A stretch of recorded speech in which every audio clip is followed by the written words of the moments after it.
Bonjour, mon emploi du temps ne me permet pas d'être présente parmi vous et je vous prie de bien vouloir m'en excuser. J'ai souhaité vous adresser ce message vidéo pour vous faire part des orientations européennes concernant l'emploi des femmes et plus généralement de l'égalité entre les femmes et les hommes. Contrairement à ce que certains pensent, la réelle égalité entre les genres est loin d'être acquise. L'Institut européen pour l'égalité des genres a développé un outil intéressant pour mesurer le score de chaque État membre en la matière. En 2015, la moyenne de l'Union européenne était à 66,2 sur 100. Je ne surprends personne si je dis que les pays les plus avancés sont la Suède avec 82,6 et le Danemark avec 76,8. Le score de la France est honorable, 72,6, au-dessus de la moyenne européenne, mais loin des performances des pays nordiques. Les écarts salariaux tardent à se réduire. Les violences au travail persistent. Les femmes occupent toujours proportionnellement les postes les plus précaires et la conciliation entre la vie privée et la vie professionnelle n'est pas assurée. L'Union européenne a agi pour améliorer la situation des femmes sur le marché du travail. Une directive de 2006 pour l'égalité des chances et l'égalité de traitement en matière d'emploi assure à toutes les travailleuses et les travailleurs de retrouver leur emploi à des conditions équivalentes à l'issue d'un congé parental ou de maternité.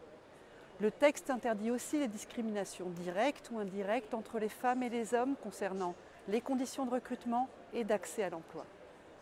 L'Union européenne travaille également sur une directive pour fixer un objectif minimum de 40% de femmes dans les conseils des entreprises et une directive pour une meilleure conciliation entre la vie privée et la vie professionnelle qui cible notamment les congés parentaux des pères.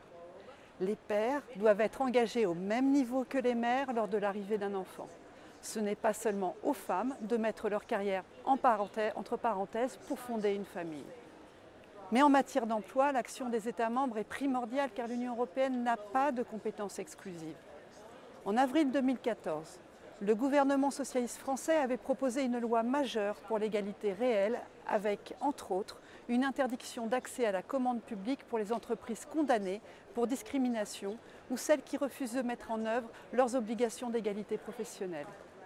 Aujourd'hui, alors que nous sommes à un tournant sans précédent de l'opinion et des mentalités, le gouvernement d'Édouard Philippe et la France d'Emmanuel Macron ne soutient en rien les femmes.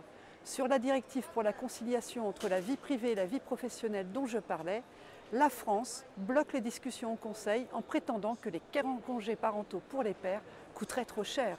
Question de priorité. En tant qu'eurodéputée socialiste, féministe et engagée sur ces questions au sein du Parlement européen, je m'attelle particulièrement à la lutte contre les violences au travail. Il faut aborder globalement la question de l'emploi des femmes. Cela passe aussi par un environnement de travail privé de violence et de sexisme. 32% des cas de harcèlement sexuel se produisent au travail. Elles sont largement répandues et cependant, elles sont encore peu dénoncées. Je suis rapporteure pour le Parlement européen sur la Convention d'Istanbul, traité international luttant contre toutes les formes de violences faites aux femmes. Je supervise actuellement l'adhésion de l'Union européenne à cette convention. Les femmes au travail seront mieux protégées, mieux prises en charge et les auteurs de ces crimes seront punis. Je vous souhaite des débats fructueux et de riches échanges sur cette question fondamentale de l'emploi au féminin qui nous concerne toutes et tous, pas seulement les femmes, mais bien l'ensemble de la société.